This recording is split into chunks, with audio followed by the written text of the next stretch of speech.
boten nyana bilih paduka ingkang tansah momong dhateng jagat kula. Kula ngantos kecalan kiblat pukulun. Kula suwita dhateng Begawan Durna, kula niku urip bingung. Kula arep ngopo, arep kepiye, kudu apa sing tak tindakke. Jebul kula koncatan panjenengan. Panjenengan membo dados yaksa.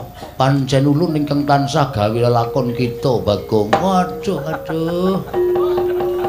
Ngaturaken panuwun pukulun dene sampun manggi kelawan Pak ingkang abdipun Bagong. Iya, Bagong. Kaya ora dadi ngopo. Lan sumurupa ulun mrepeki kelawan jeneng kita wujud yaksa mau sayekti ulun ngerti laku jantra kita. Ulun kepingin jajal kelawan lahir batin kita. Jebul kita kuwi nadyan ala rupane nanging pakarti kita ngungkuli kelawan wong-wong sing becik pasuryane. Ikhlas, sabar, ora awel kelawan pati. Kuwi ingkang ndadekake ulun bombong telenging penggalih ulun, Bagong. Sampeyan kok kaya kula. Ulun sak suwene momong kita kuwi ya sak ora-orane solas laganing ulun tiru kelawan jeneng kita. Mengkaten Bu Kulun. Iya.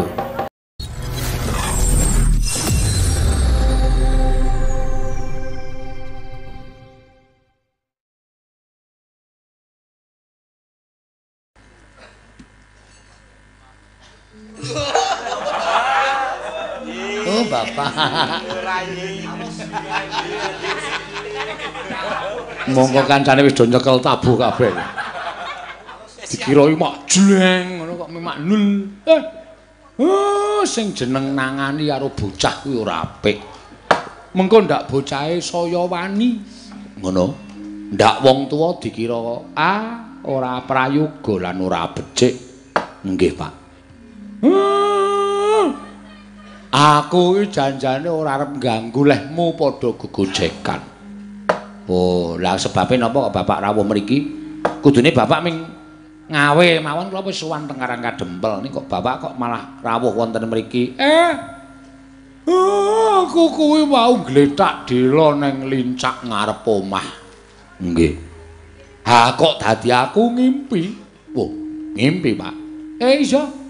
Ngimpi napa, Pak? Ngimpi apa, Mir? Wis sing sopan kok. Karo bapakne kok marmir-marmir. Ngimpi apa, Pak? Arep tak kandhake, engko ndak kowe do wedi. Ning nek ora tak kandhake, lah kok ganjel ning ati. Monggo bareng tak pikir-pikir, nggonku ngimpi iki eneng magepokan karo anakku Bagong. Waduh. Ngopo Gong kowe, Gong? Aku ora ngopo-ngopo. Lah kok Bapak ngimpekke kowe? Ngimpi apa, Pak? Aku kok dadi kaya duwe gawe mantu. Mongko sing tak dandani cara manten lanang, lah kok anakku Bagong. Bagong tak dadekke manten ning kok putrine uring ana. Urung kok uring. Iya urung ana. Mantene wedok kok urung ana. Aduh, Gang. Gang. Ngapa? Bapak ngimpi kowe dadi manten. Alhamdulillah. Muga-muga kasembadan penjangkane Bapak. Karang ya kuwi sing tak arep-arep, Pak. Ha piye? Aku mbiyen dadi manten ya ora tok seneng-senengke. Barang saiki malah ming dimpekke. Dilakoni, Pak. Bagong kowe ngerti ora tegese wong dadi manten? Ngimpi dadi manten ngerti ora? Apa itu? Ngimpi dadi manten ki biasane cedhak patine. Cedhak patine. Maksudnya? Maksudnya ya sing dimpekke kuwi iki cedhak karo patine. Ngayarawa. Ngayawara ora. Ngayawara nek domo ngimpen to disambung rapet karo wong urip ki cara ngendi? Ngimpi-ngimpi, urip-urip. Aja didekke siji. Bagong aku kuwi wis kulino kaya ngono. Kuwi meneh sing tuwa. Senengane kok gawe bab sing ora prayoga. Titane, sapa sing mati? Rak kowe sik? Dapurmu. Wong tuwa kok dunek-unek kaya ngono. Senengane kowe ya ngedeg-degi anak kok. Ora ana sing arep gawe srana patiku. Aku isih panjang. Hidupku isih panjang. Isih kepengin nglipur para rawuh para senengane. Clemongan. tapuki modal. Iki bapake kok mah muring-muring aseng ta aku. Wong sehat kaya ngene kok dimpekke mati rumasane anggepe kaya apa lho. Semare Kaden Prayetna samurires eka balik titiyani gandayani trisanya purnama sasi gilar-gilaran ing tenglatan milang lintang Bima Sekti ing praptaning risang Werkudara Sumawur Raden Janaka kagiat Lurah Semar Badrana nyuwun pirawuhipun ingkang Bendara kekalih Ndara Werkudara bekti kula Den ya tak tampa Ndara Werkudara Ndara Janaka bekti kula nggih Ndara ya garing ya garing tak tampa Ndara Janaka Ndara Werkudara bekti kula nggih Gus ya Petruk tak tampa ya Petruk tak tampa Ndara Werkudara Ndara Janaka bekti kula nggih Den ya Bagong tak tampa enten apa gawe kaget rawuh tanpa sraba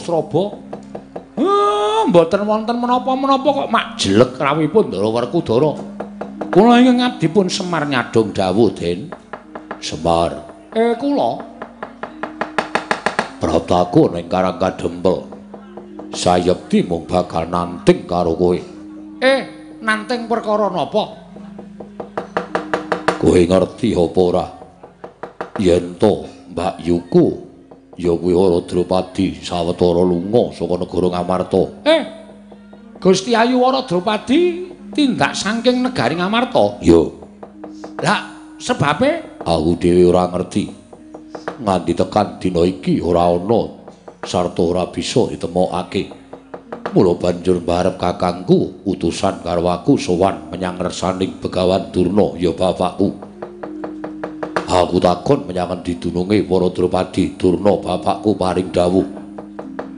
Para Drupadi sayekti bakal bisa bali marang negara Ngamarta nanging lamun negara Ngamarta kudu ana tumbal. Negara Ngamarta kudu ana tumbal. Lah tumbale napa? Napa Semar sing ken ngupaya tuwin ken goleki? Kula golekane. Nek waton cetha tumbale. Wah, Semar. Kula kowe tresna karo Pandhawa apa ora? Lahir batin to, Den. Sikil dienggo sirah-sirah dienggo sikil kula nika tresna kalih para Pandhawa. Pripun sampean ajeng dawuh napa? Yen kowe tresna karo para Pandhawa, tegese kowe kudu ikhlas. Ikhlas bab napa? Jarine Durna bapakku sing kena dienggo tumbal balekake Drupadi Mbak Yuku ora liya kejaba mung siji. Wah, pripun ampun ragu-ragu. Bagong anakmu tak boyong tak dadekke tumbal.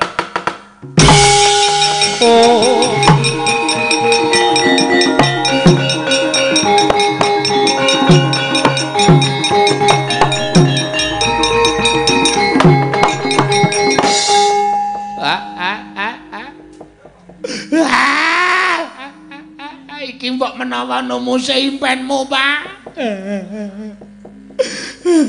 Ndara Werkudara wis dawuh kaya ngono. Gang, dong apae? Oh iki ngerti ora? Ngapa? Ndara Werkudara iki mau omong apa?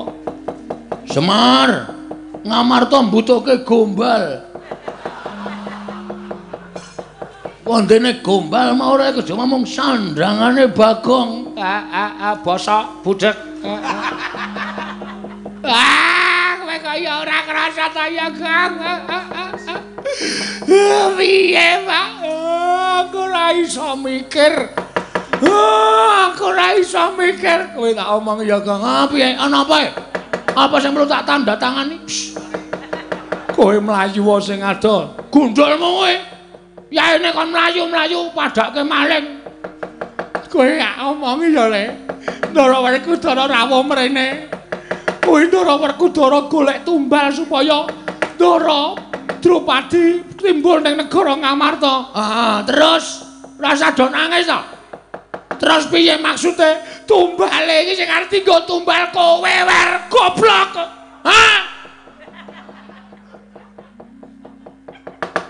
Aku Ndara aku cara omong dhewe. Kowe nek ra mlayu, piyai loro kae kowe ngerti pambegane to, Gong? Mlayu sing adoh. Mlayu golek slamet. Aduh. Jan wis. Bagong aja nek ndi-ndi arep tak kowe ning negara Ngamarta. Weh, adalah. Truk. Kaya ngene iki ora tak adepi, aku nyingkir padha karo aku nyingkiri masalah. Masalah arep ngoyak aku terus. Menengo truk, menengo ring, aku tak melayu.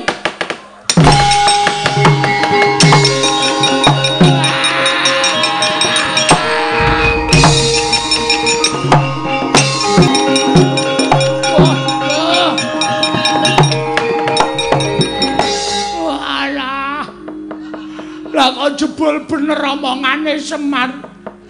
Ngimis dadi manten ora kanthi nyono-nyono kok aku arep dadekke gombal. Yo ngalah wis pisah karo kulawarga, pisah karo anak-anakku. Yem. Murti yem. Aku pamit ya yem. Anak-anak do dijaga. Anak-anak do diopeni yem. Aku njaluk pamit aku tak lunga sing adombangane aku modar ya Mama.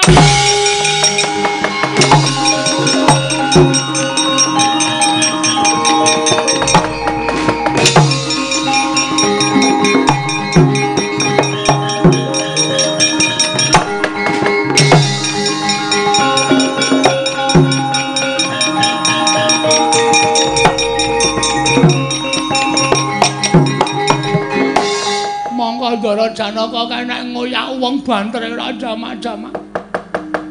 Aku mesti kecekel iki mbok mlayu kaya ngapa.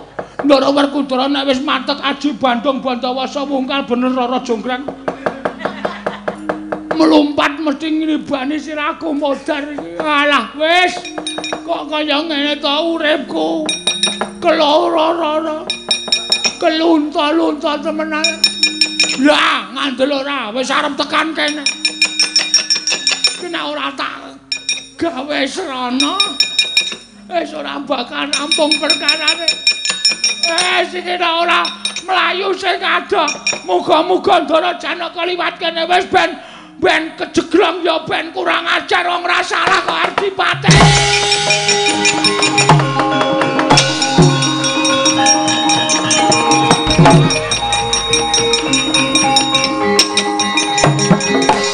Mripate Satriya mlaku kok kejeglung. Bagong lemah dipun kedhuk ditutupi godhong. Piyambakipun pados gesang supados kula mboten saged ngoyak dhateng Bagong. Wah, edan oyahe.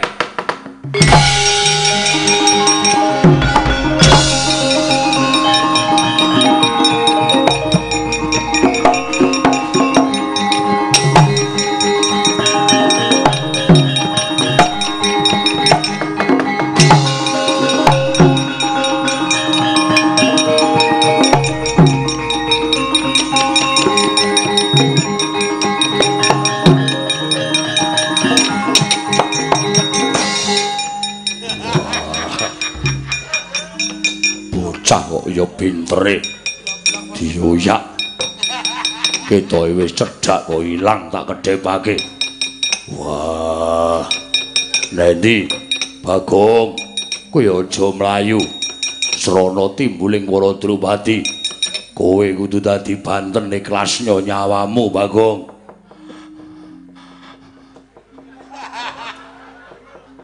Wah kaya ana wong ambegan megap-megap. Wah, Bagong, aja ndelik. Bagong.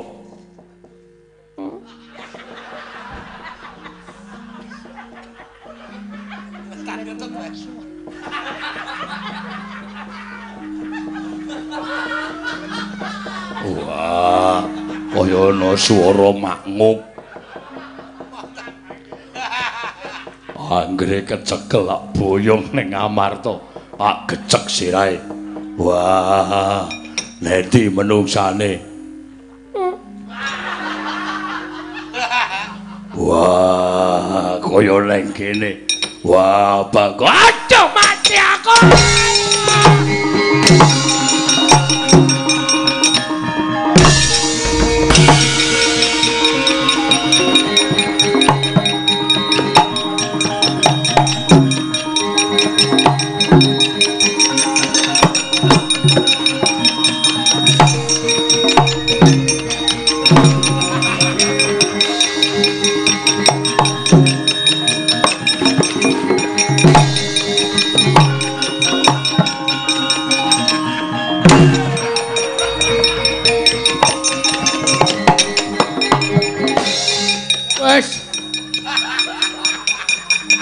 Badak bundas.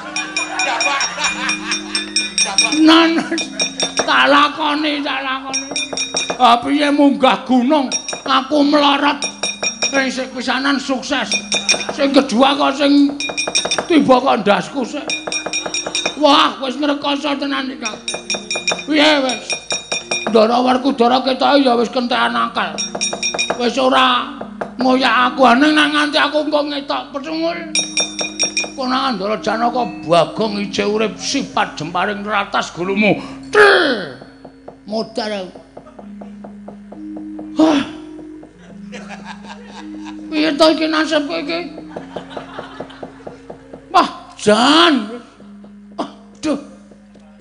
Wes monggo aku ndelekke lawuh nang omah. Wis genah dipangan murtiyem. Kae dokoh banget. Wong tak tukoke ayam goreng kok ngerti-ngerti ping kari sikil siji. Mangane jan luar biasa. Wis entek-entek mandang alas tenan aku. Wis tinimbangane urip ketoyong-toyong mati ah. Golek dalaning pati aku. Ngelampu. Apa jenenge? Apa to kae jenenge? Wis luwih becik ngalu. Ngelalu ndeng kok ngalu. Ngelalu wae aku. Golek dalaning pati. Dewa. Dipun wengakaken lawanging kasuwargan Jawata. Kula ingkang abdi Tapon Bagong badhe pados mergi ning pejah. Kula arep golek dalaning pati. Pun boten wonten gunanipun kula urip ana ing alam padang, Dewa. Sampeyan krungu mboten, Dewa? Budhek kabeh. Mangkel tenan aku. Ngarep kae kaya ana sumur. Nyemplung sumur kowe. Anggere nyemplung dase sithik nang ngisor kena watu padas, mati sek wis. Wis men lah. Amane aku mulih dadekke tumbak nang negara Kamata, tak ikhlasake nyawaku wis men.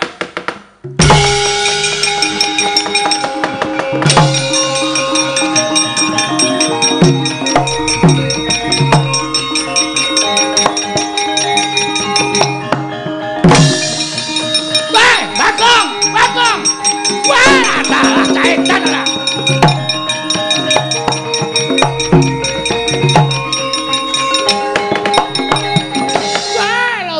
Lodolot. Wah, cekiter. Nangka bosok dikopiok kari betone. Aduh, Bagong, lah kok dadi kita nekat kaya ngono ki piye? Nyemplung sumur. Mangka sumur tuwa kaya kene iki. Ngisore mesti ora ana banyune, mesti mung padas suri. Waduh, kita tekaning pati iki kok nganti kawanguran Sang Hyang Jagat Girinata. Sinengguh Bathara ora iso menggak marang kekarepane Bagong. Aku nampa duka. Wah, lah Bagong lah kok dadi nekat kowe. Bagong, kita aja mati, Bagong. Kita aja mati. Bagong, kita aja mati ora dikeparangi Sang Hyang Jagat Girinata. Sapa ta iki rame banget iki? Lho. Kita ki nyemplung sumur kae isih urip. Ameng sadengkol e.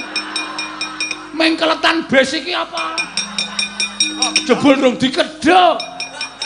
Lah kok kita iso nyemplung? Aku njero me. Wah, trembelane iki. Weh, lah Dewa Trondolo. Hus. Dunekke trembelane kok ngunekke Dewa Trandala kita iki aja mati, kita aja mati. Heeh. Mergo lagi golek.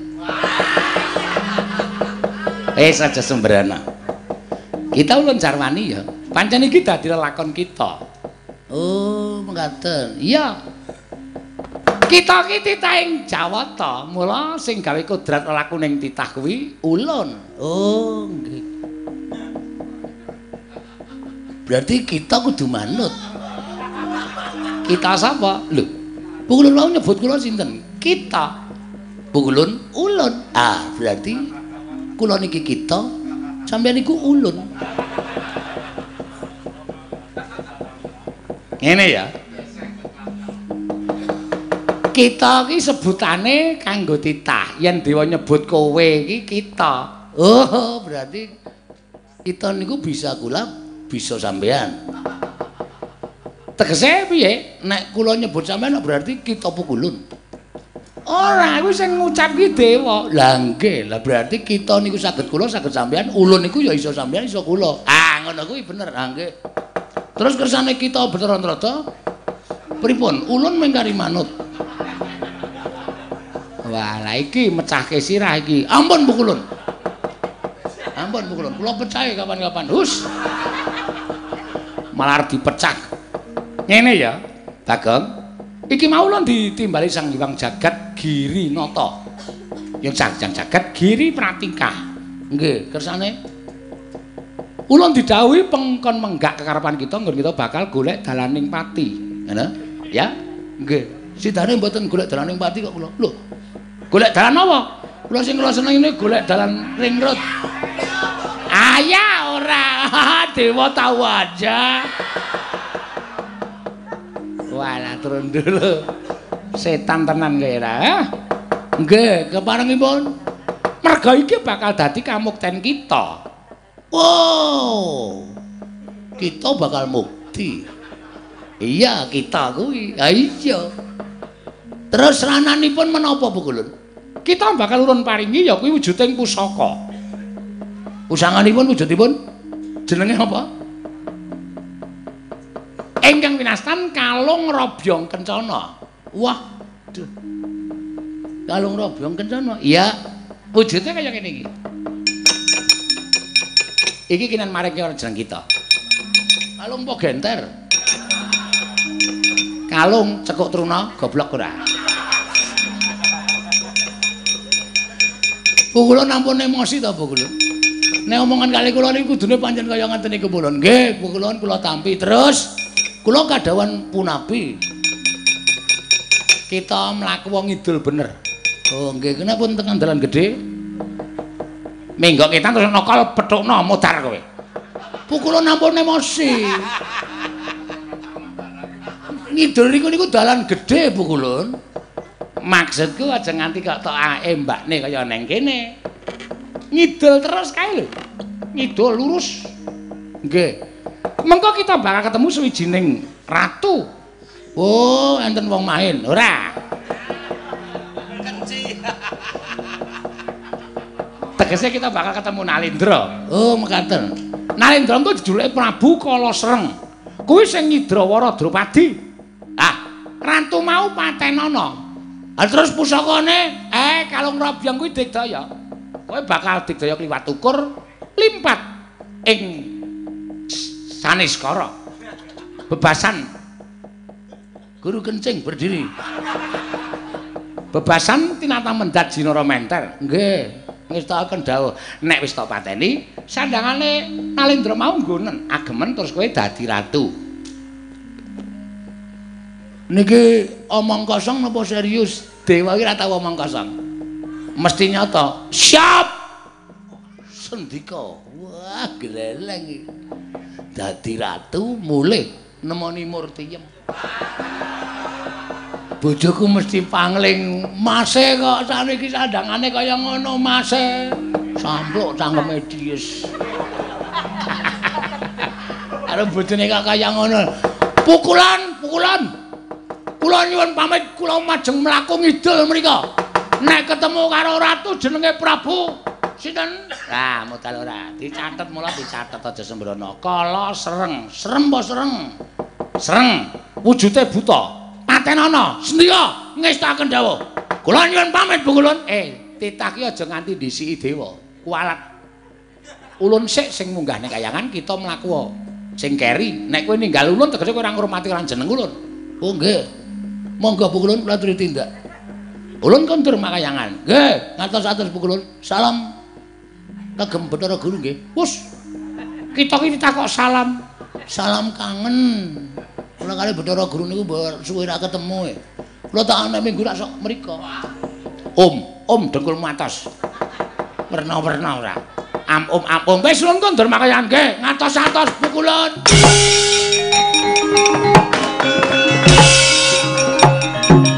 Iki kok aneh temen. Ing atase Bagong kok sowan neneng Sokalima. Ning ati-ati lho, Kang. Bagong kuwi wong ndugal kewarisan kuwi anake Semar. Mula nek nganti mengko Kakang kuwi klera-kleru le paring pangandikan, gedene nyocok atine Bagong, oh aja takon dosa. Bocah kuwi arep kaya ngono nek nesu ngirani lho, Kang. Mula tak gawe ati-ati ya, Di. Iya, sing ati-ati wigatine apa? Gek timbalono kok malah merem-merem kok malah turu bocah kuwi. Oh, mana kawan Bagong gawe kaget. Atiku dene kowe sowan ana ing Sukalima, janur gunung kadingaret. Monggo adat sabene kowe ora nate sowan ana ing Sukalima. Bagong, kowe padha raja sak praptamu. Kono kawan. Pangestunipun Penemban Durna tansah winantu ing kabagyan sowan kula tebih saking Sambikala kepareng kula ngaturaken sembah sumungkeming pangabekti kula konjo. Oh iya tak tampa. Pangestuku tampanana ya Bagong. Kula pundi nggo jimat paripe ndayanana ing kasantosan. Oh, Dipatih, sajake rada lerem atine kok. Basane ya genep tata kramane ya unggah-ungguhe. Iki lagi pertama. Engko saya suwe ya saya sakarepe dhewe aku kuwi kulino karo Bagong. Bagong padha raja sak praptamu. Patih Sesuki. Lah ra tenan. Sengguna lali Sengkuni winantu ing kabagyan sowan kula kepareng kula ngaturaken sembah pangabekti kula konjur kena Patih. Iya Bagong tak tampa pangestuku tampanana. Kula pundi nggo jimat. Bagong padha raja sak praptamu. Ndara Satama? Iya. Wilujeng Ndara bekti kula kunjuk? Iya, pangestuku tampanana. Nggih. Keng ibu pundi? Hus. Ngandel ora. Wis. Meng kepengin kangen Tahu tak nggo balapan jaran Wis ngandel ora. Oh, Bagong kowe aja kebangetan ya, Bagong. Iki mapan ana ing Sukalima. Mula kowe kudu nganggo tata krama. Mekaten inggih Penemban. Kowe ana wigati apa? Apa sok wigati saka karepmu dhewe apa diutus karo bapakmu Semar? Sowan ana ing pertampan Sukalima lah kok dadi mengijen tanpa ruang. Nuwun sewu Penemban. Kepareng kula nglairaken dhateng gegembolaning ati kula. Lho, lah kok dadak sowan menyang Sukalima? Apa ora pantes kowe sowan menyang negara Ngamarta? Niki pancen pun dadi lenging ati kula. Kula kepengin sowan wonten ing pertapan Sukalima. Awit kula ngertos Penemban Durna menika mujudaken satunggiling guru mahaguru ingkang saestu lantip panggraitane. Sedaya sami mestani nek Durna niku ala, Durna niku elek, niku jane ora nyata, ming fakta. Anu napa? Niku ming napa jeneng kabar burung sing boten wonten nyatane. Ning tumrap kula Begawan Durna menika satunggiling pandhita ingkang lantip panggraitane tur tresna dhateng siswa-siswanipun. Buktinipun ndara-ndara kula Pandhawa nalika alit dereng saged napa-napa panjenengan kula wentah dados siswa Sukalima saniki sami lantip panggraitane dados pitataning satriya punjer-punjering para sinatriya piye iki mau kok turah omong-omongan kalimate wis kentekane mula kula pitados nek Begawan Durna niku pancen satriya linuhung linuhur, linuwih. Ndara Janaka sakniki dadi wong sing pinter manah. Nggih to? Beberapa kejuaraan disabet semua pialanya niku awit panggulawenthah sampean. Iya, iya pancen Janaka kele mulang manah aku. Terus saniki Ndara Werkudara. Ndara Werkudara duk nalika pados banyu degan banyu suci Perwitasari ya tirta pawitra mahning suci niku sampean sing maringi. Jaman golek ngelmu kasampurnan kawruh panunggal. Sastra patri cetha. Sastra cetha, sastra cetha paripurning wangsit, sastra jendra hayuning rat pangruwating ndiu. Niku sampean nggih peparing. Terus sampean didhawuhi supaya nyemplung wonten ing samudra. Ndara Werkudara nurut kalih dawuhing Begawan Durna, wekasan ketemu kalih Dewa Ruci, terus paring tirta pawitra maning suci. Kaya ngoten kok wong do ngandani nek Begawan Durna niku elek. Eleke nggon ngendi kula tak takon. Asline sampeyan niku suci. Asline sampeyan niku pendhita asli, mboten kok pendhita mbiyeh-mbiyeh kaya sing kondang sakniki niku. Wah, Depati mangrungokke niku bakal iso njunjung derajat kula. Mengke riyen to. Mengke riyen ampun bombong atine sik, ken neruske ature ken neruske. Terus wigatine kaya apa? Nah. Sowan kula menika penemban. Kula menika estunipun nggadahi raos susah ing batos. Merga kawontenan dusun kula menika sampun boten kanten-kantenan. Kawontenan desa kula, desane Bapak Karang Kadempel menika samenika sampun boten tentrem, sampun boten ayem, sampun boten rukun. Langkung-langkung wonten menyebarnya nggih menika gosip virus corona. Niku membuat resah para penduduk desa. Wekasan wis pokoke padha nungsang puyang gudel bingung. Gregeten kula tuku dayaju mbangane corona. Nyandel ora, saya suwe rak saya ora cetha to. Kok sik Bagong kuwi aja ngawu gawar-ngawur. Terus piye? Nah, terus kula niku jane kepengin bangun desa.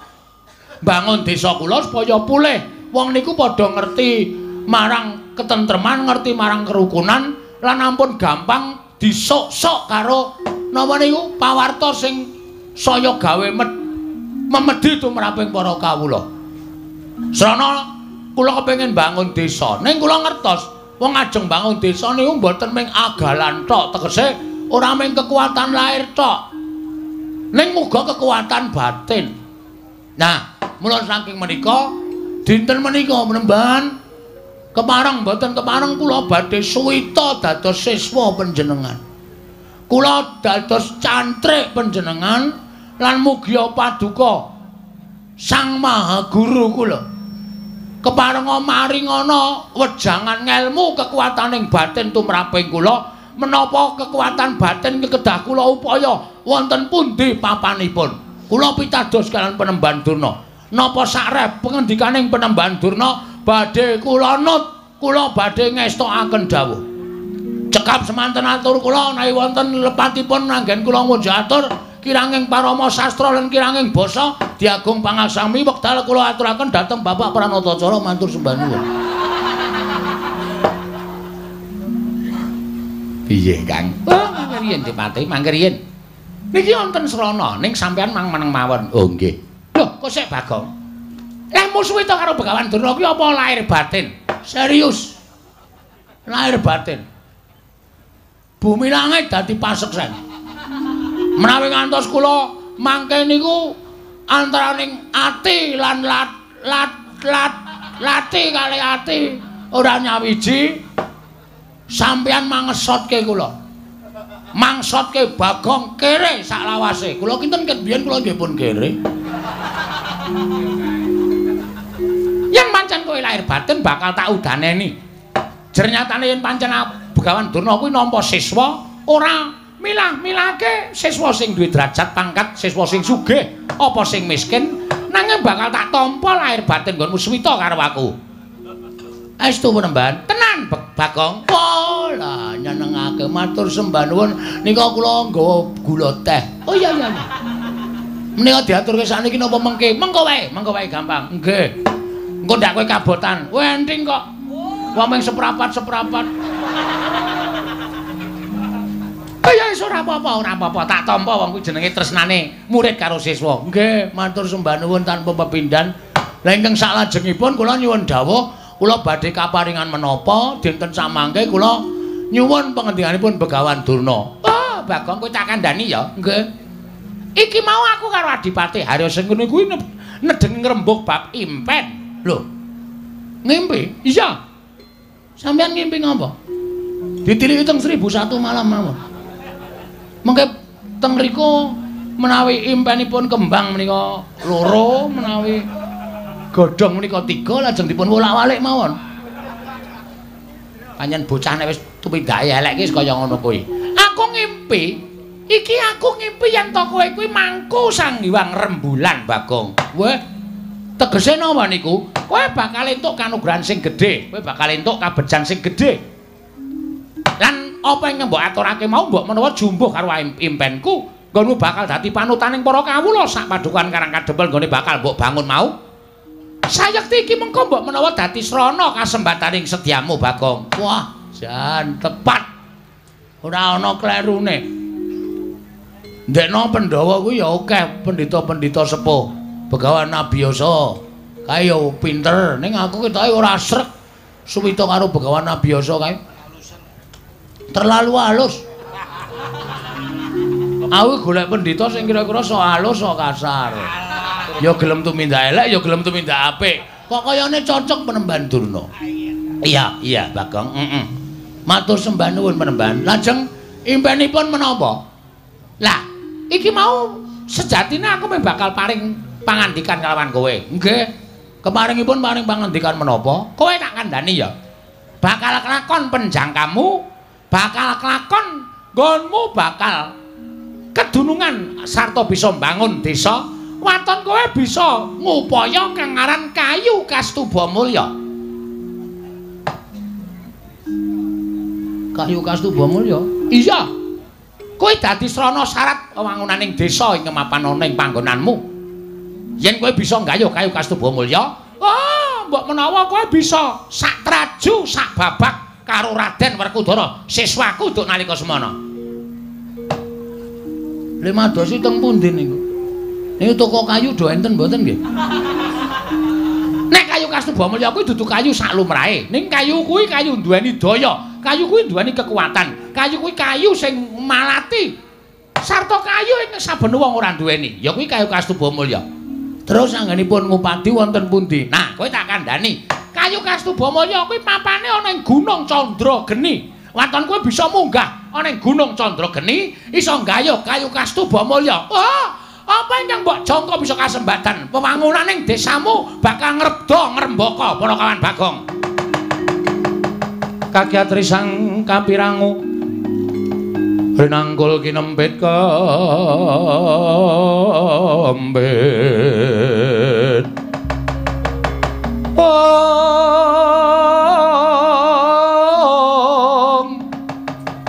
Dosang reknaning bawana ya si tukang walang ati, ya si tukang sing tias, ya si tukang kutu kering ing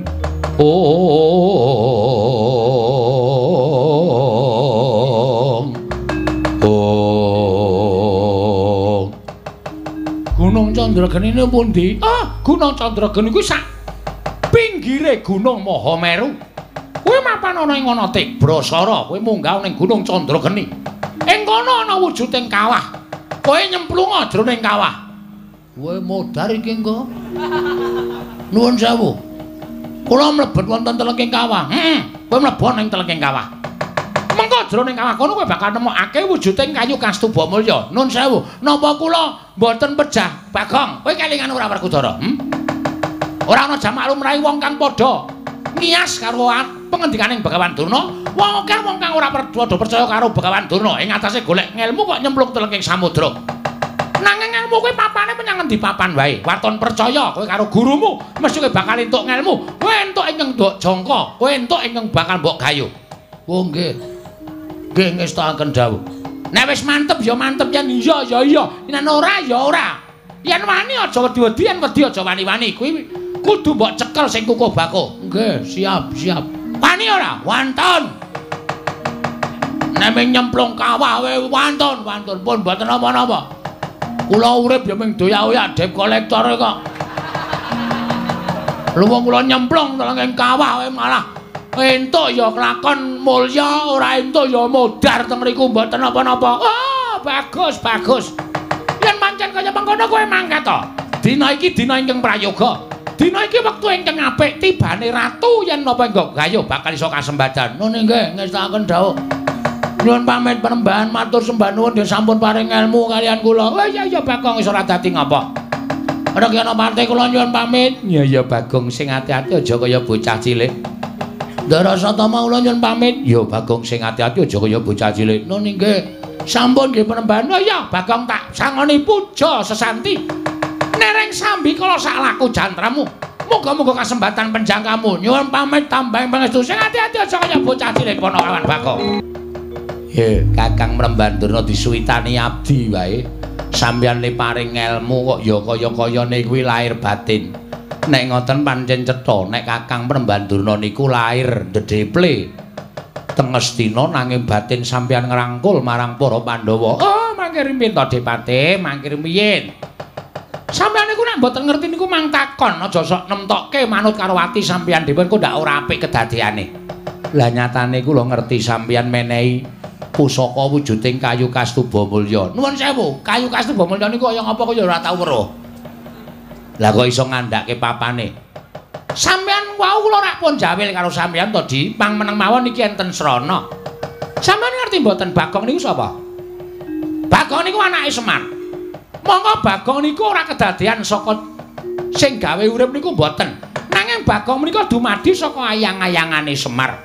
Mula Semar nika pancen kondang ora duwe ayang-ayang, mergo ayang-ayangane Semar niku dadi wujuding Bagong. Dadi nek Bagong niku mengke tekaning pati, Semare mesti uga bakal nelongso atine. Gedhe-gedhene bakal tekaning pati Dipate. Lah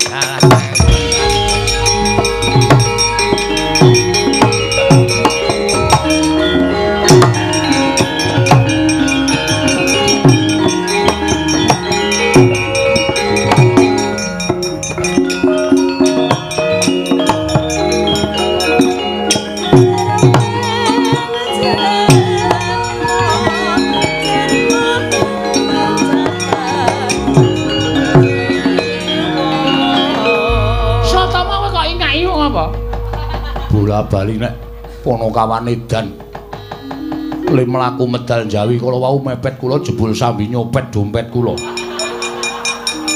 Wah lah KTP barang ilang. Sin kok sin. Barang ilang weh Bagong iki nek pancen kon kaya ngono ya printere ra jamak-jamak. Pancen arep mlaku adoh mula tumuli golek sangu kok nyepol dompete wong liya. Oh, Depate, pripun? Bagong munggah wonten ing Gunung Candrageni ora ana ingkang bakal bisa bali urip. Mesti bakal tekaning pati. Nggih, kula ngaturake panuwun. Lah, kejaba saka niku gandeng kula wis menehi dalan. Mula sampeyan ya kudu makaryaning ing abdi kepatihan pripun Kakang Mrembandurna. Kurawa mangketake. Bagong dilimpe ning dalan, pateni teng dalan. Upama mengko munggah Candrageni Bagong ora tekaning pati, ning nek Kurawa melu gawe srana pati ning Bagong niku luwih becik lan luwih prayoga. Oh nggih, ngestaken dawuh. Nek ngoten kula tak medal njaba, kula tak ndhawuhi para sata Kurawa laku dedemitan. Yen perlu Bagong dilimpe dipateni. Pun ngoten mawon. Bagong mati Semar pepes ora duwe kekuatan. Semar mati Pandhawa ringkih. Matane Pandhawa angel mijet wae nganti suwe banyu sinaring. Kula nyuwun pamit Kakang. Nggih, ngatos-atos Di, ngatos-atos. Ngopo kowe ngadangi lekku mlaku truk? Gong, kowe tak takoni kowe jujur. Jarine bojomu tak takokke nek kowe lunga saka ngomah. Kowe pamit karo bojomu arep meguru karo Begawan Durna, ya to? Heeh. Tegong. Piye? Akeh guru, akeh pendhita sing apik, sing ampuh. Ning kena ngopo kowe kok milih Begawan Durna? Pendhita Durna kae ngelmune ngawu gawar ngawur.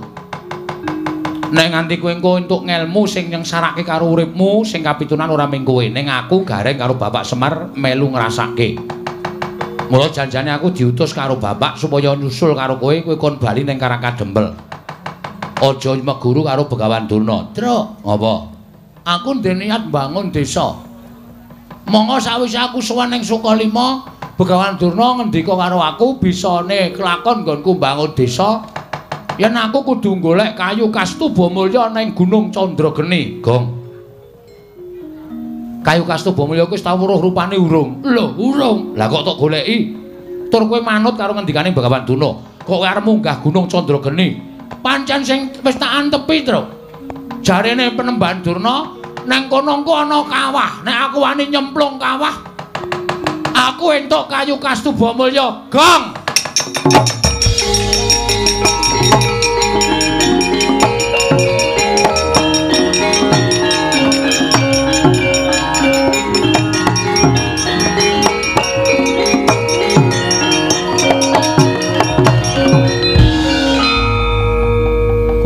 Ora to, Le?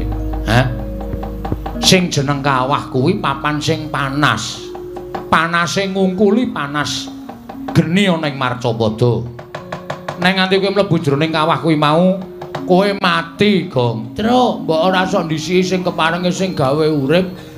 Mati urip ora saka cangkemmu. Mati urip saka kersaning sing gawe jagat. Kowe kalingan ra? Jaman Ndara Werkudara golek banyu suci Perwitasari kon nyemplung segara. Aku terinspirasi saka Ndara Werkudara. Ndara Werkudara nekat nyemplung segara wae ora mati malah entuk tirta pawitra maning suci. Aku ya tak nekat nyemplung kawah. Kowe modar. Ora. Kok iso omong nek ora? Werkudara wae ora mati kok. Ndara Werkudara beda karo kowe, Nyuk. Suwe-suwe mangkel aku ngandani karo kowe iki. Minggir ta kowe ora usah ganggu kekarepanku to. Kowe lunga. Ya wis ning ngene bae. Nek pancen kowe ora gelem tak jak bali ngene bae, Gong. Yo tak ewangi yo. Piye carane golek ning aja nyemplung? Ora aku arep tetep nyemplung, aku ora ngadus barang dasare. Aku arep nyemplung, ora sah, rasa nyemplung goleki saka dhuwur, munggah Gunung Candrageni ya kena. Ning digoleki saka dhuwur. Ora, wis to kowe mulya. Kowe mulih ora? Kowe ora mulih salin perkara karo aku lho. Ora ana kakang, ora ana adi lho iki. Gong, ora edan kowe. Ora edan iki serius aku. Gelem mulih ora? Ora gelem mulih. Aku tegel karo Petruk. Kowe wani wae karo aku. Lho. Sing tak wedeni apamu aku nek kaya ngene iki ora wedi sapa-sapa, Truk.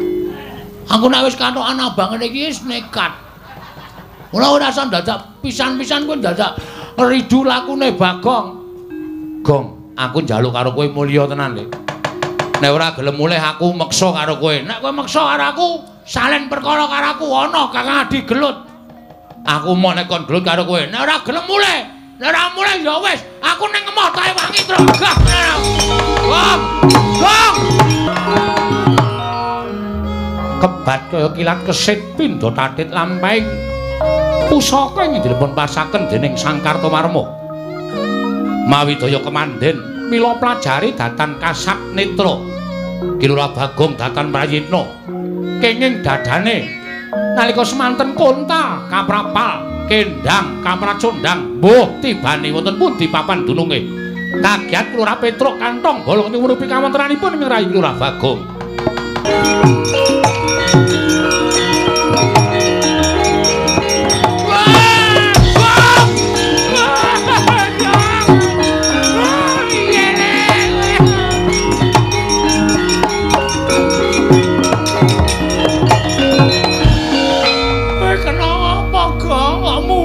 Bengok seru banget.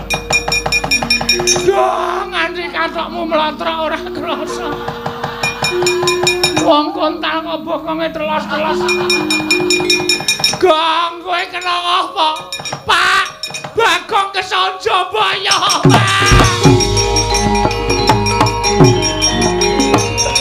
Ing mapan wonten lengkahing Gunung Candrageni. wonten sameneing yaksa.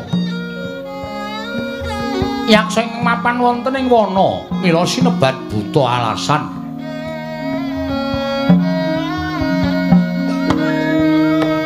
Ingkang nami Dedya Kala Hargayaksa. Sawetawis tinanggena jagi wonten ing wana lengkeng Gunung Candrageni. Sawetawis Sang Hargayaksa sawetawis wekdal datan pikantuk tedha krana telasing sato kewan ing mapan wonten ing lengkeng Gunung Candrageni. Mila katingal lenggah atenger-tenger kaya pepes bayu kang tapis kaya ora duweni kekuatan.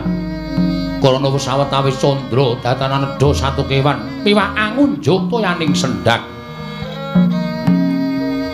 Krana mangsa ketiga satemah asatoyaning sendhak dadi bingung-bingulungan ing cipta Sang Hargayaksa meminta dhateng panguwasaning dat mugi pikantuk menanging dawata sageta pikantuk tedha wonten ing madyaning wana lengkeng Arga Candrageni. Dadi kumangkono jering pangandika Sang Yaksendra ingkang dereng kababaring lisan. Om Dedyan Kala Rudra Mas Patik Raja Dewaku. Ladala. Nganti bersasat kaya wis ora aku aganggon kunju mangkahake suku. Ngrembiyake asta. Merga wis ora kuat kaya wis kelangan otot bebayu. Suwene nggonku golek pangan.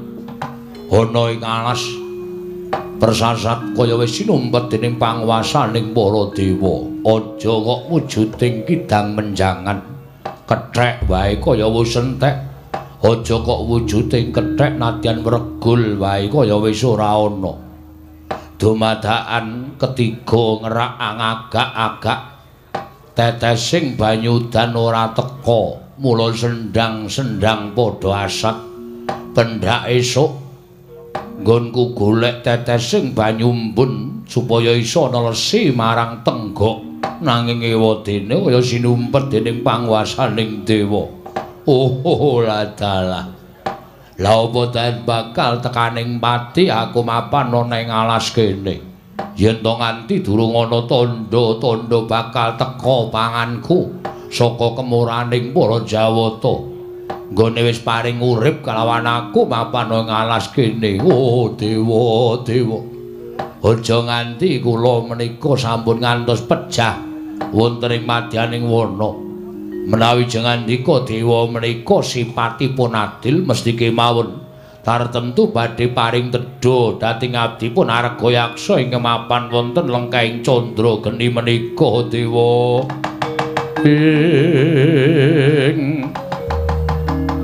Rikat lampahing rata tanpa antara prapteng sukuning Hargaram kang tumingal.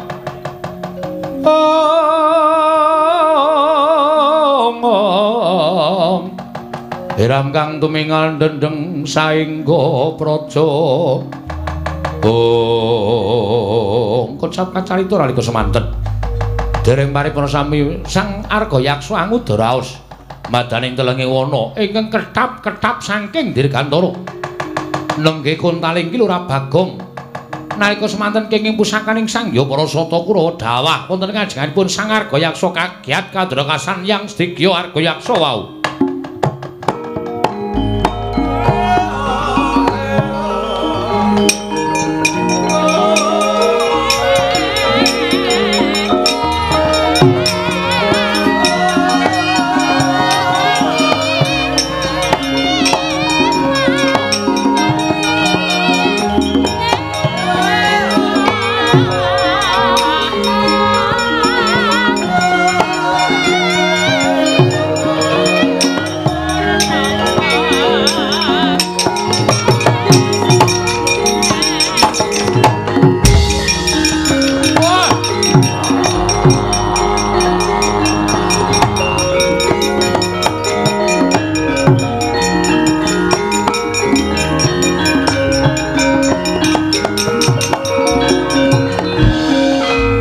Trisang kapirangu pinangkul kinempit kempit dosang regnaning bawana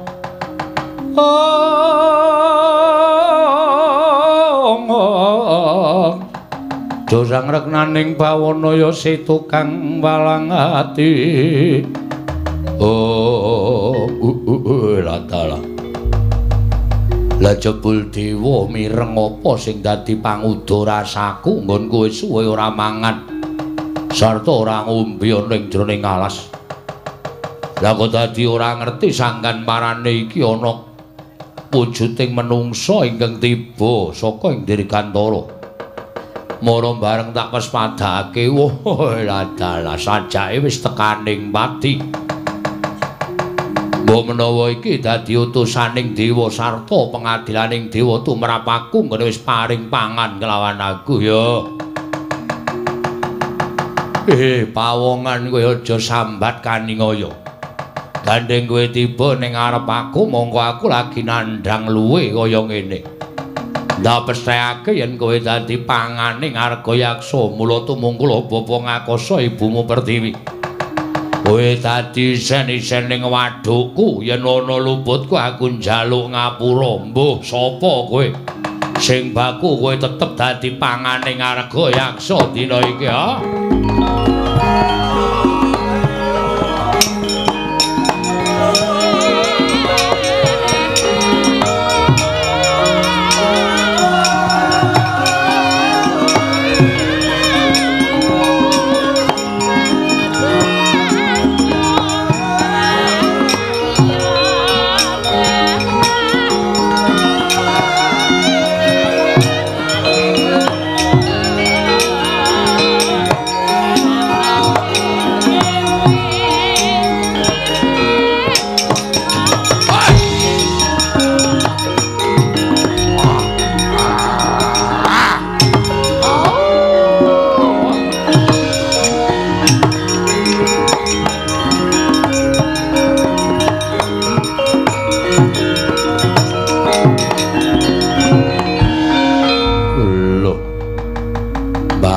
Tak pangan kok tangi.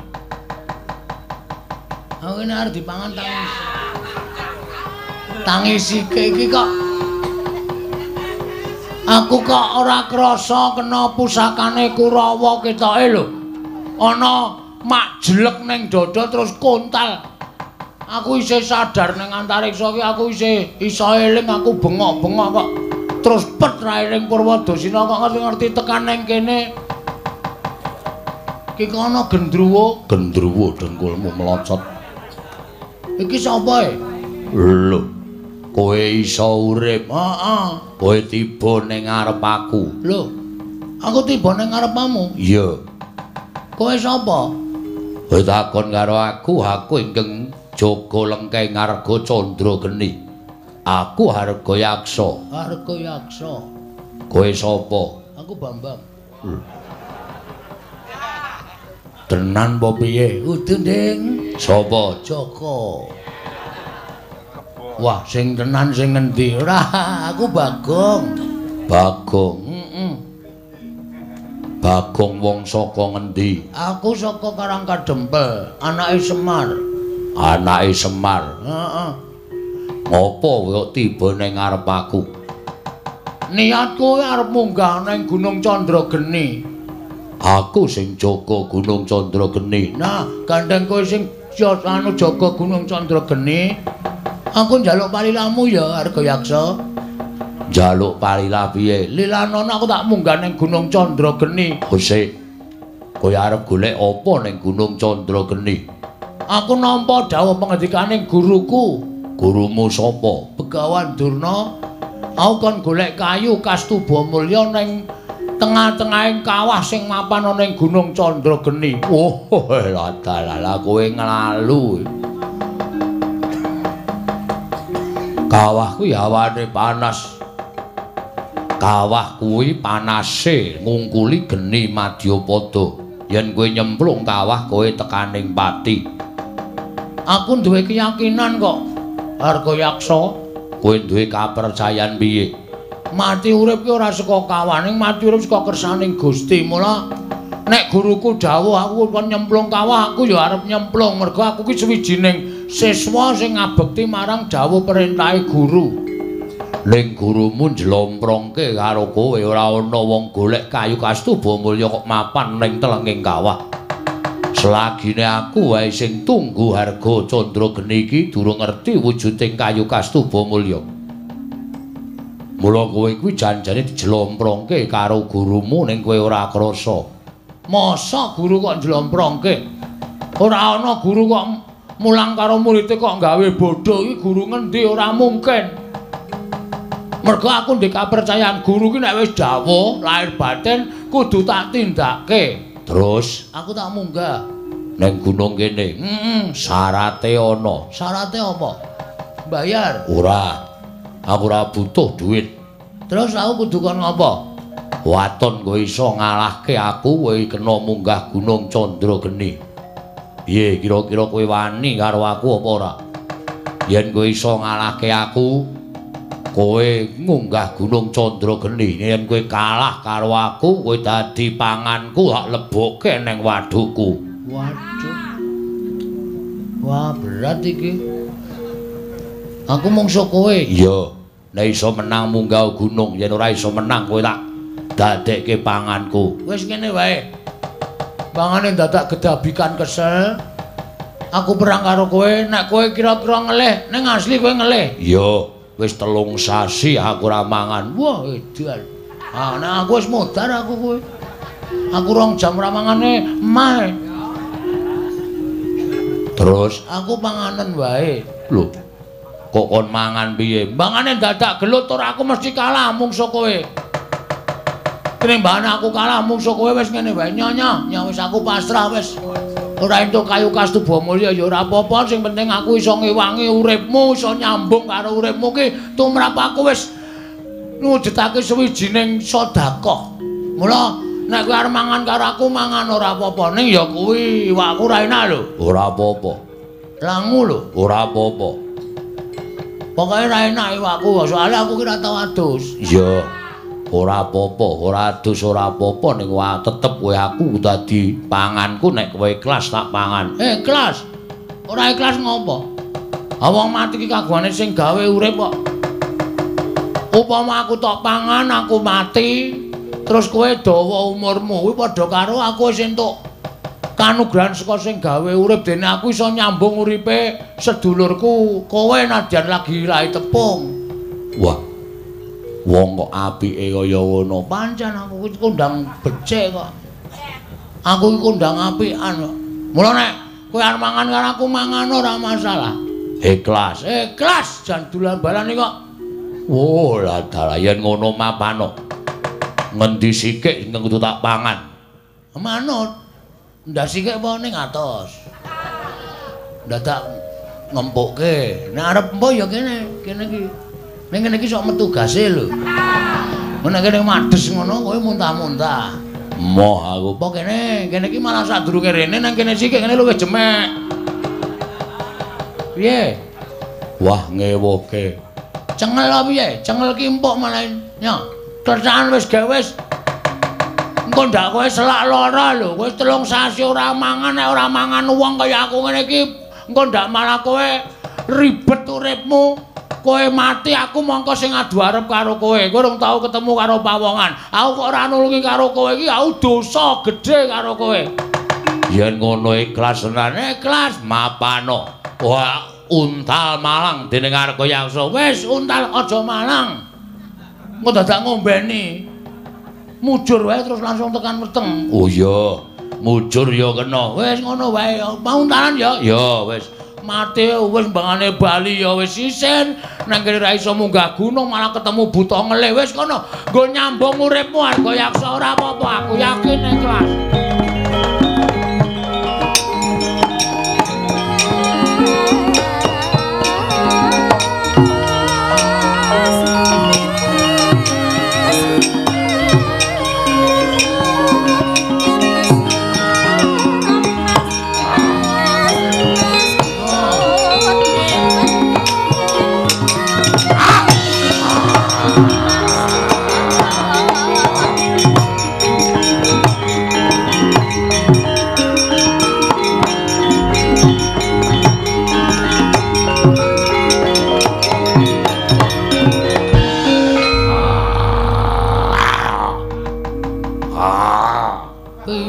meng dimut e. Lah ya dikledhak. Aku meng risi. Kowe ki rung operasi amandel to? Wah. Kok isih nyentrol semene gedene. Wah, wong apa ya iki? Wong dipang kok malah omong wae. Hak tamani siung pengapit demancep nang gulumu modar kowe. Wis gak ditamani siung cempet. Pengapit, pengapit. Wis sisan gawe wis nggon pas nganu nadi. Ning nggon pas nadi engko langsung mati aku nek mengko ora pas nadi mak kejel-kejel lara banget ku Dan. Ya, iya wis gak wis. Tan samar pamoring sukma sinukmaya. Sinukmaya winayu ing asepi. Oh. Kocap kacarita. Nalika semanten pus ginigit mestakaning Kilurah Bagong. Ing Batos Sangarga Yaksa gumun dene wonten tiyang ingkang ikhlas lair batosipun minangka tedhanipun Sangarga Yaksa. Nalika semanten datan mubah, datan musik Kilurah Bagong semanten ugi Sangarga Yaksa ora obah. Angkalipun hanjentung nganti kaya patung. Nalika semanten kalaning para Jawata gaweaning para dewa. Ical wujuding yaksa nenggih pangejawantaing dewaning Kilurah Bagong nenggih sang pukulun Bathara Bawarsari mrepeki ungganing Kilurah Bagong.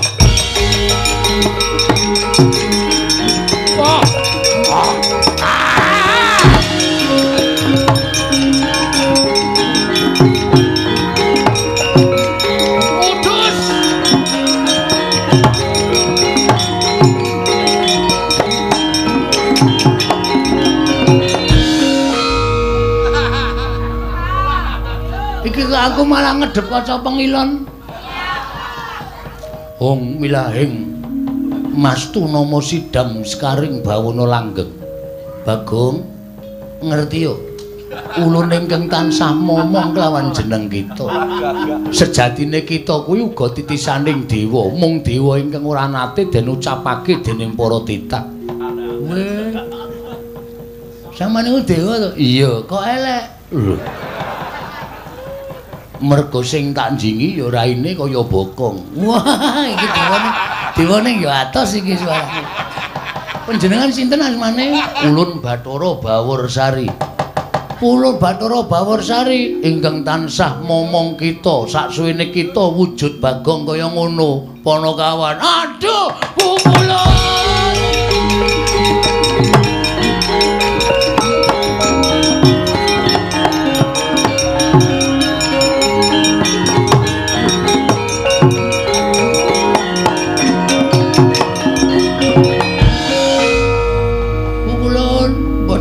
Bilih paduka ingkang tansah momong dhateng jagat kula. Kula ngantoske calan kiblat pukulun. Kula suwita dhateng Begawan Durna, kula niku urip bingung. Kula arep ngopo, arep kepiye, kudu apa sing tak tindakake. Jebul kula koncatan panjenengan.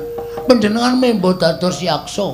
Pancen ulun ingkang tansah gawe lelakon kita, Bagong. Waduh, aduh. Ngaturaken panuwun pukulun dene sampun manggi kelawan Pak ingkang abdipun Bagong. Iya, Bagong. Kaya ora dadi ngopo. Lan sumurupa ulun mrepeki kelawan jeneng kita wujud yaksa mau sayekti ulun ngerti laku jantra kita. Ulun kepingin jajal kelawan lahir batin kita. Jebul kita kuwi nadyan ala rupane nanging pakarti kita ngungkuli kelawan wong-wong sing becik pasuryane. Ikhlas sabar ora owel kelawan pati kuwi ingkang ndadekake ulun bombong telenging penggalih ulun Bagong. Sampeyan kok kaya kula. Ulun saksuwene momong kita kuwi ya sak ora-orane solas laganing ulun tiru kelawan jeneng kita. Mengkaten pukulun. Iya. Lan apa to kang dadi karep kita? Teko kita suwita Begawan Durna sarta ngupaya kayu kastuba mulya. Pikulan pukulun. Ngaten nggih pukulun, estunipun kula menika kepengin bangun desa. Mergi menapa? Kawontenan desa sakmenika sampun bubras langkrah mboten kanten-kantenan kepengin para kawulanipun menika kula rukunaken langkung malih. Kula damel tentrem, kula damel rukun lan damel manunggal dhateng para kawula sanesipun saengga tetunggalan manunggal tunggal cipta rasa karsa lan karyanipun Pukulun. Apa ingkang dadi gegayan kita kuwi bener mekaten Pukulun.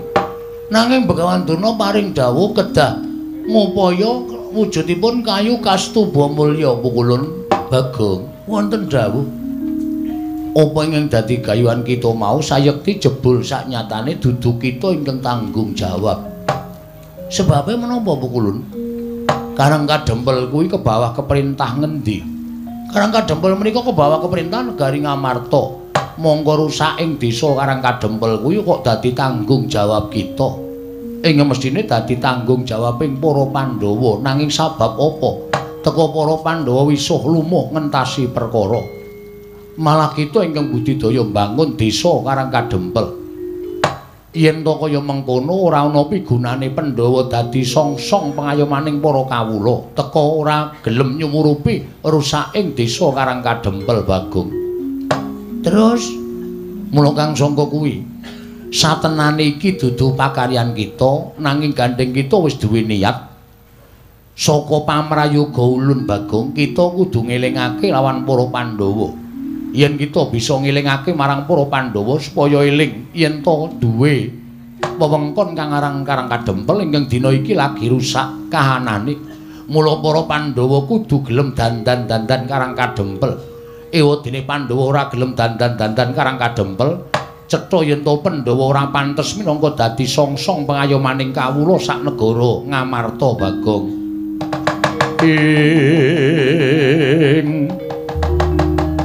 Kagyatri sang kapirangu rinangka kinampit kambeda sang reknaning bawana.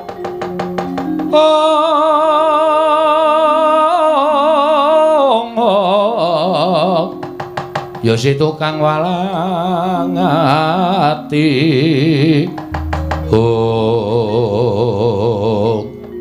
Mekaten Pukulun. Iya. Lajeng keparengipun apa ingkang kita upaya kayu kastuba mulya bakal ulun paringake lawan jeneng kita Bagong. Dadi syarat wangunaning desa Karang Kadempel. Nanging sadurunge kita ndandani desa Karang Kadempel luwih dhisik elingna para Pandhawa.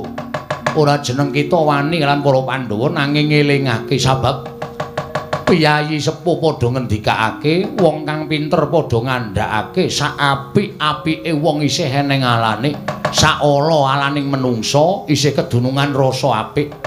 Mula gandeng Pandhawa kuwi wong satra ingkang ngateken ati suci pepayung budi rahayu.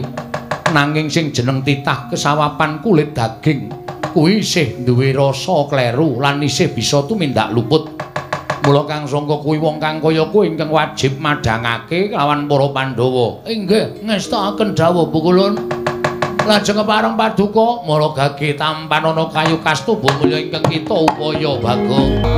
Matur panuwun tanpa pepindhan. Lajeng selajengipun niki pripun Pukulun? Nek kula wujud Bagong kaya ngeten niki nek nganti kadenangan para Pandhawa mesti malah kula didukani entek amek kurang golek. Mula kula nyuwun pambiyantunipun Iwang Pukulun Bathara Bawarsari ingkang tansah momong dhateng jagat kula. Kula nyuwun senjata pitulung supados kula mboten wujud Bagong. Kita bakal ulun dandani tanpa beda kelawan kaya ulun nalika semana. Wujud napa Pukulun? Celeng. Udu. Wujud buta Bagong. Wujud buta kados panjenengan kala wau. Iya Bagong. Sawise kita wujud buta, ulun bali lawan jagat kita. Ulun bali momong lawan kita Bagong. Nggih, ngestakaken dawuh lan dadi pangertenmu. Yen to niyate Durna lan Kurawa kabeh mau sayekti ora kok bakal maringi bebungah wujuding kayu kastuba mulya. Nanging mun dadi srana nggone bakal padha kepengin gawe patimu. Sabab kita kuwi dumadi saka ayang-ayangane Semar. Ulun ingkang diutus dening Sang Hyang Jagat Giri Pratingkah kinen manjalma wujud titah saka asal mulane alan ayang-ayanganing Semar Badranaya. Mula kita ulun dandani wujud yaksa kaya ulun lan ulun bali manjing angga kita. Nun inggih ngestakaken dawuh Sawise kaya mengkono kita budhal marang Praja Ngamarta. Barang wamuk ning Praja Ngamarta. Wah, mengke nek wong-wong Pandhawa mboten wonten sing ngalahke kula, aja kuwatir. Iki dadi sarana Pandhawa eling kelawan desa Karangkadempel supaya Pandhawa uga mbantu kelawan nggon kita duwe niat bangun Karangkadempel. Ngestakaken dawuh Pukulun. Megenga napas sawetara Panakawan Bagong. Tan samar pamoring sukma sinukmaya winah ya ing asepi. Sumimpun teleng ing kalbu pambukaning warana.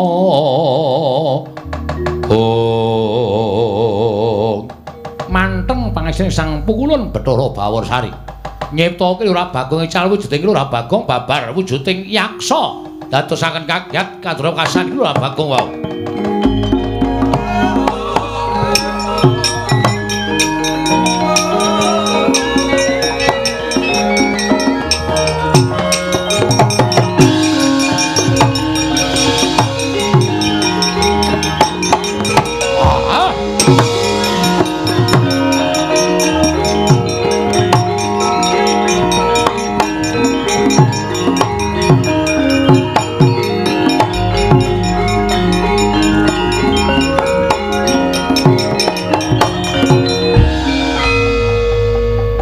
Wis wujud bali kaya asal mula nalika ulun mimba yaksa.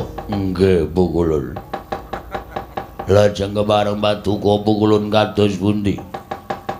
Ulun manjing sajiwaning ngangga kita. Kanthi wujuding kayu kastuba kila bakal dadi wong kang digdaya sekti kalintang jayaning perang. Tumuli budhal marang negara Ngamarta. Elingna para Pandhawa yen to Pandhawa duwe kewajiban uga mbangun desa. Ora mung Karangkadempel nanging desa-desa ing menapa dadi wengkoning negara Ngamarta kuwi wajib digatekake dening para Pandhawa. Iki ngestakaken dawuh Pukulun monggo latri manjing angganipun ingkang abdi. Kosek kita arep nganggo jeneng sapa? Waduh la menika ingkang repot. Nek dipun keparengaken kula menika wujud buta, kula badhe mawi tenger dedya buta galak. Nganggo jeneng sing apik, Bagong. Nggih, kula bingung mawi nami napa. Jajal Werka. Wah, menawi jajal kudu tumbas. Jajal kok ora tuku, aja ngecul. Ulun dudu panggeculan.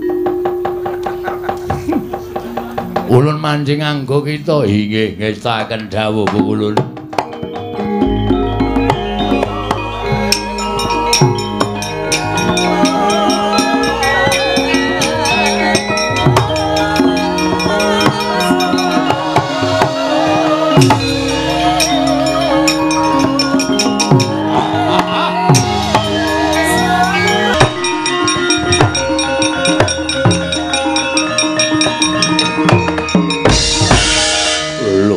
Ngerti jenengku.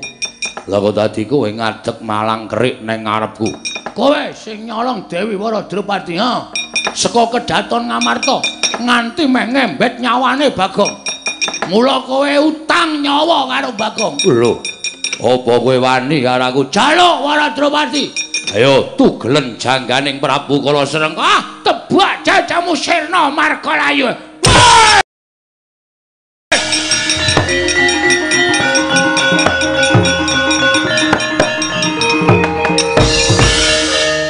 Ampuh tenane asem. Bathara Antrada ya ora ngapusi. Wah antem dadane diek langsung klekar. Mongko semono gedene. Wah sayang Petruk ora weruh. Ora ana seksi. Bareng ya ora ana sing tak umuki. Wah rugi iki. Kudune gareng Petruk weruh men do gila karo aku terus gleleng nang kampung. Trek rene malah tak gajo ndasmu. Terus mara, gila karo aku. Wah, ya wis ra apa-apa. Tak nggone sandangane buta iki. Negara Girika Dasar ratune wis tekaning pati. Ndara Waradrupati mapan Ndara Girika Dasar. Nganggo sandangan buta jujuk Girika Dasar. Dewi Waradrupati tak gawane kondur ning negara Ngamarta legane ati.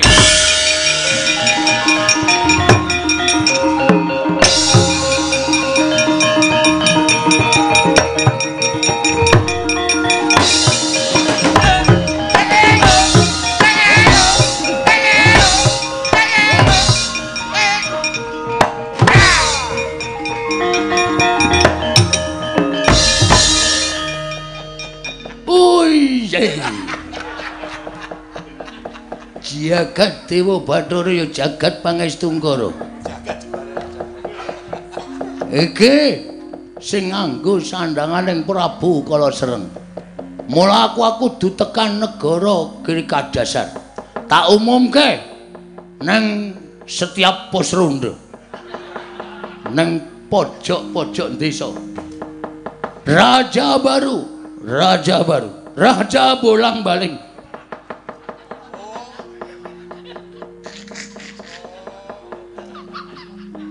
Raja bolang-baling sekaten. Iki jejuluk Prabu Kalasereng. Ya jejuluk Prabu Patokol Bawarsari. Ingat, jangan kualik. Prabu Patokol. Aja nganti salah sebut Prabu Pakon Patokol Bawarsari.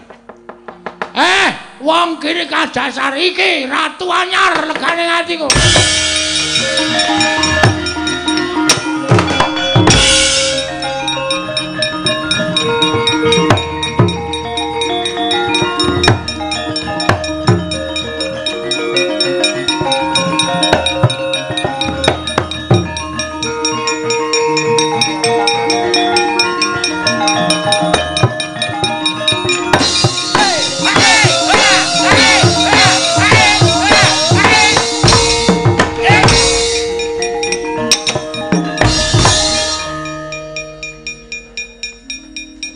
Menika sinten takon karo aku Ratu Anyar negara Girikadasar Prabu Kalasereng ya Prabu Patokol Bawarsari. Prabu Patokol. Kenapa tertawa? Jeneng kok werna-werna. Ora jeneng werna-werna. Para Drupadi kok ngerti karo aku? Ngerti mergo kondangmu. Mergo kondangmu luar biasa. Cantiknya luar biasa. Basa Betawi. Iya. Memang betul. Lajeng kersanipun Prabu Kalasereng sirna mergalayu mula aku ingkang kudu garwa karo sampeyan. Kowe gelem ora tak pek bojo? Estu napa pripun? Serius? Nek tenanan yo arep piye meneh wong kene wis suwe ora ana sing tak suwitani yo kepeksane yo arep wujudane kaya ngono. Ya wis lah ora apa-apa. Ya wis lah. Ya wis lah ora apa-apa. Asli lahir batin, lahir batin. Wara Drupadi, cintaku, sayangku. Rembulan. Jan senenge ra jamak-jamak aku. Iki kok negara kok tanpa ana nayakane iki piye iki?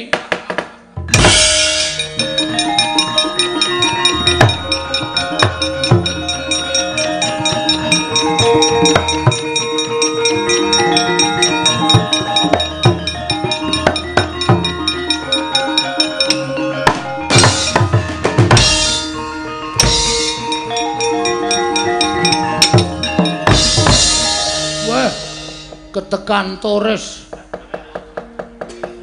lu nambet pasang kalimat tapi terbide gledek tepat-tepat kula ingkang abdi Nayaka ing Girikadasar. Waduh gleleng tenan iki brengose kaya ngene.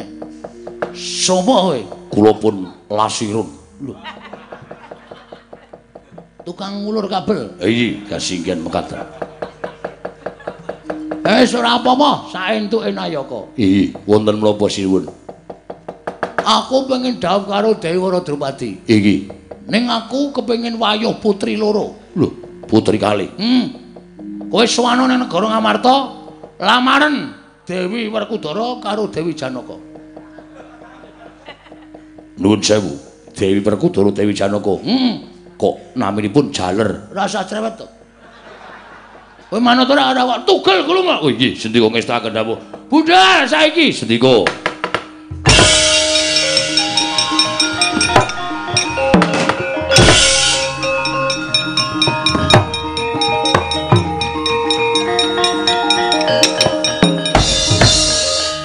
Drupadi sayangku cintaku wonten dawuh manjing ning klikep anu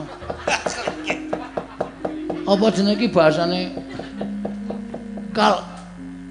Kalpataru apa Kalpika Kalpika tak boyong nang negara Ngamarta methuk calon garwaku ya marumu ingkang pewangi Raden anu Dewi Werkudara lan Dewi Janaka saged ora saged ayo budal berdua karo aku